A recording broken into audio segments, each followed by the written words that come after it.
Students, आज हम discuss करेंगे क्लास 10 चैप्टर 4 एग्रीकल्चर। स्टूडेंट्स, ये आप लोगों के लिए रिवीजन सीरीज है जिसमें हम कंप्लीट चैप्टर रिवाइज करेंगे। तो आइए सबसे पहले स्टार्ट करते हैं हम लोग चैप्टर एग्रीकल्चर के अंदर टाइप्स ऑफ फार्मिंग के बारे में। तो स्टूडेंट, फार्मिंग जो होती है वो दो टाइप की होती है, एक तो सब्सिस्टेंस फार्मिंग होती है, कॉमर्शियल फार्मिंग होती है। और सब्सिस्टेंस फार्मिंग के भी दो टाइप होते हैं, primitive subsistence farming, intensive subsistence farming.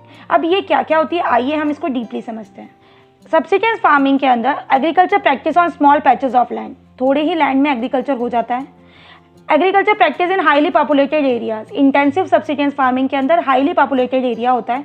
और कॉमर्शियल के अंदर crops are grown for selling in market, market में बेचने के लिए जो की जाती है फार्मिंग उसको हम कॉमर्शियल बोलते हैं। इसमें जो यूज़ किया जाता है प्रिमिटिव टूल का इस्तेमाल किया जाता है, ये प्रिमिटिव सब्सिस्टेंस फार्मिंग बोला जाता है इसको। ये लेबर इंटेंसिव फार्मिंग होती है, इसमें लेबर का इस्तेमाल ज़्यादा किया जाता है, इसलिए इसको इंटेंसिव सब्सिस्टेंस फार्मिंग बोला जाता है। और कॉमर्शियल फार्मिंग के अंदर जितने भी मॉडर्न इनपुट्स है उसमें HIV seeds, chemicals, fertiliser, pesticides, modern irrigation methods, इन सब का इस्तेमाल किया जाता है। Depend upon rainfall for irrigation, जो प्रिमिटिव होती है उसमें रेनफॉल पर डिपेंडेंट रहते हैं। Use of high dosage of inputs like HIV seeds, fertiliser and modern irrigation methods to increase the production in the limited land. और इसमें ज़्यादातर हम लोग इनपुट्स पे डिपेंड करते हैं, जैसे फर्टिलाइजर्स पे, HIV सीड्स पे प्रोडक्शन करने के लिए। और नेक्स्ट, कॉमर्शियल फार्मिंग के अंदर जितने भी ऑल मॉडर्न इनपुट्स है जो कि HIV सीड्स का इस्तेमाल करके, केमिकल का इस्तेमाल करके, पेस्टिसाइड्स का इस्तेमाल करके, ये सारी चीज़ें हम इसमें इस्तेमाल करते हैं। कॉटन, शुगर केन, ये एग्जांपल है कॉमर्शियल फार्मिंग के। और यहाँ पर लो लेवल ऑफ प्रोडक्शन देखने को मिलता है हमें इंटेंसिव सब्सिस्टेंस फार्मिंग के प्रिमिटिव सब्सिस्टेंस फार्मिंग के अंदर हमें लो लेवल ऑफ प्रोडक्शन देखने को मिलता है। एग्जाम्पल में यहाँ पर स्लैश और बर्न एग्रीकल्चर के नाम से फेमस है ये, और इसको जूम कल्टीवेशन भी कहा जाता है। नाउ नेक्स्ट आता है प्लांटेशन क्या होती है एग्रीकल्चर के अंदर। तो जो सिंगल क्रॉप ग्रोन की जाती है लार्ज एरिया पे for a long period of time, उसको हम कहते हैं प्लांटेशन। एग्जाम्पल की बात करें जैसे टी, कॉफ़ी, रबड़, ये सब प्लांटेशन क्रॉप्स हैं। अब क्रॉपिंग पैटर्न इंडिया में कौन कौन से रहते हैं, तो मेन 3 सीजन देखे जाते हैं स्टूडेंट्स, राबी सीजन, खरीफ क्रॉप और जायद क्रॉप। ये कब होता है, सोन किया जाता है विंटर में, अक्टूबर से दिसंबर में। खरीफ क्रॉप को ग्रोन किया जाता है on the onset of monsoon in different parts of the country.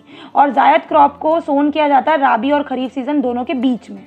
Harvest किया जाता है इसको, राबी क्रॉप को, समर अप्रैल से जून के बीच में। इसको हार्वेस्ट किया जाता है सितंबर से अक्टूबर के बीच में। और कौन कौन से जायद जो क्रॉप है, जो मिडिल क्रॉप है, उसके क्या क्या एग्जाम्पल है, वाटरमेलन, मस्क मेलन, कुकुम्बर और फॉडर, ये सारे जायद क्रॉप के हैं। और राबी क्रॉप के एग्जाम्पल में वीट, बार्ले, पीस, ग्राम और मस्टर्ड। खरीफ क्रॉप के एग्जाम्पल में मेज, बाजरा, कॉटन और सोयाबीन। नाउ नेक्स्ट इंपॉर्टेंट जो आता है वो आप लोगों के एग्जाम में पूछा जाता है, मेजर क्रॉप्स कौन कौन सी है इंडिया के अंदर, और क्या उसका टेम्परेचर है, क्या रेनफॉल है, क्या सॉइल टाइप है और क्या एरिया और रीजन है। सबसे पहले हम बात करेंगे राइस की। आपको पता है एग्जाम के अंदर कैसा भी क्वेश्चन आ सकता है कि राइस का आप ज्योग्राफिकल कंडीशन लिखिए, वीट की लिखिए, कॉटन की लिखिए, जूट की लिखिए। तो अगर आपको इस तरीके से डायग्रामेटिक फॉर्म में आप लर्न करेंगे स्टूडेंट्स, तो आपको बहुत आसानी से और ईजिली लर्न हो जाएगा। देखिए, राइस के लिए सबसे पहले टेम्परेचर कितनी पड़ती है, 22 to 25 degree Celsius. Rainfall 100 centimetre. कैसा सॉइल टाइप होना चाहिए राइस के लिए, deep, fertile, clayey, loamy, alluvial soil होना चाहिए। कौन कौन से रीजन है जहाँ पर राइस है, तो नॉर्थ ईस्टर्न इंडिया में, प्लेन्स ऑफ नॉर्थ में, कोस्टल एरिया में और डेल्टेटिक रीजन में। अगर मैप में भी मार्क करना आता है तो आप ये स्टेट्स मार्क कर सकते हैं। वीट 10 to 15 डिग्री सेल्सियस चाहिए होता है क्रॉपिंग के टाइम, और 20 to 25 डिग्री चाहिए होता है राइपिंग के टाइम। रेनफॉल की बात करें तो 50 to 75 सेंटीमीटर चाहिए होती है। Deep, fertile, clayey, loamy, alluvial soil और फर्टाइल ब्लैक सॉइल, ये कहाँ देखने को मिलते हैं हमें, wheat, Ganga Sutlej plains on the north west, black soil region of Deccan, Punjab, Haryana, Uttar Pradesh, Bihar और राजस्थान और कुछ पार्ट महाराष्ट्र का। कॉटन की बात करें तो 22 से लेकर 32 डिग्री सेल्सियस का टेम्परेचर होना चाहिए। रेनफॉल 50 to 100 सेंटीमीटर की। और कौन सी सॉइल में सुटेबल है, ब्लैक सॉइल और रिवर प्लेन्स एरिया। और कहाँ कहाँ पे पाई जाती है, Maharashtra, Gujarat, Karnataka, Andhra Pradesh, red soil, Punjab, Haryana, alluvial soil. Now come jute के बारे में। ये खरीफ क्रॉप है, 25 to 35 डिग्री का चाहिए होता है सेल्सियस टेम्परेचर। हॉट और ह्यूमिड क्लाइमेट चाहिए होता है, 150 सेंटीमीटर रेनफॉल चाहिए होती है। और एलुवियल सॉइल बेस्ट सूटेड है जूट के लिए। और कहाँ पर पाए जाते हैं jute producing area, West Bengal, Bihar, Orissa और असम। रबड़ की बात करें तो अबव 25 डिग्री सेल्सियस का तापमान चाहिए होता है। मॉइस्ट ह्यूमिड क्लाइमेट में चाहिए होता है इसके लिए, रेनफॉल जो चाहिए होती है। और साथ में एलुवियल सॉइल बेस्ट सूटेड है इसके लिए। और कौन कौन से एरिया है, Kerala, Tamil Nadu, Karnataka, Andaman and Nicobar, and Garo hills in Meghalaya, ये रीजन है जहाँ पर रबर प्रोड्यूसिंग एरियाज है। नेक्स्ट हम बात करते हैं शुगर केन के बारे में। शुगर केन के लिए चाहिए होता है 25 to 35 डिग्री सेल्सियस, हॉट और ह्यूमिड क्लाइमेट होता है, 100 centimetre and above, well drained alluvial soil की जरूरत पड़ती है। और कौन कौन से एरियाज है? UP, Maharashtra, West Bengal, Karnataka and Andhra Pradesh. Coffee के लिए 22 एंड अबव टेम्परेचर चाहिए होता है, 100 to 150 सेंटीमीटर की रेन रिक्वायरमेंट होती है रेनफॉल की। Cultivated in well drain loamy slopes पे कल्टिवेशन किया जाता है। वेस्टर्न घाट्स में, कर्नाटका में, केरला में और तमिलनाडु में देखा जाता है।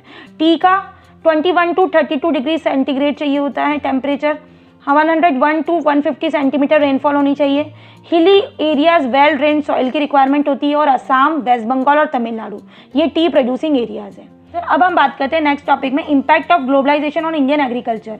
इंडियन एग्रीकल्चर पे ग्लोबलाइजेशन का क्या रोल रहा है? अगर हम बात करें प्रमोशन जो हुआ है कॉमर्शियल क्रॉप का, फूड क्रॉप्स पे, जैसे जैसे मॉडर्न मेथड्स को फार्मिंग में लाया गया, प्रोडक्शन को इंक्रीज़ किया गया, मॉडर्न इनपुट्स का इस्तेमाल किया, तो हमने क्या देखा कि फार्मर्स में एक स्टिफ कंपटीशन देखने को मिला आपस में, और इंटरनेशनल मार्केट भी क्या हुआ हमारा बढ़ा। तो प्रेशर आ गया लैंड पे और केमिकल फर्टिलाइजर्स का भी यूज़ ज़्यादा बढ़ गया। तो टेक्नोलॉजिकल रिफॉर्म्स जो है एग्रीकल्चर के अंदर, दो रिफॉर्म्स देखे गए, इंस्टीट्यूशनल रिफॉर्म्स और टेक्नोलॉजिकल। टेक्नोलॉजिकल में क्या क्या हुआ? मॉडर्न फार्मिंग मेथड्स का इस्तेमाल किया गया, HYV सीड्स का, स्प्रिंकल्स का, ड्रिप इरीगेशन का, लेबोरेटरी ऑफ सॉइल टेस्टिंग का, वेदर फोरकास्टिंग का, वेदर कंडीशन का, और ये सारी चीज़ें टेक्नोलॉजिकल वाइज हुई। और इंस्टीट्यूशनल रिफॉर्म्स में क्या क्या चीज़ें हुई? कंसोलिडेशन और कलेक्टिवलाइजेशन हुआ लैंड का।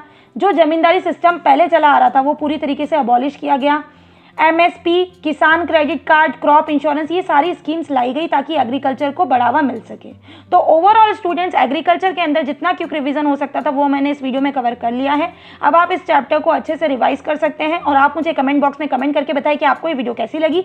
और जो स्टूडेंट चैनल पर नए वो चैनल को सब्सक्राइब करना ना भूले एंड साथ में नोटिफिकेशन बेल आइकन को जरूर प्रेस कर दे ताकि मेरी अपकमिंग सारी वीडियोज़ की नोटिफिकेशन आपको मिलती रहे। जल्द मिलते हैं नई वीडियो के साथ। Thank you.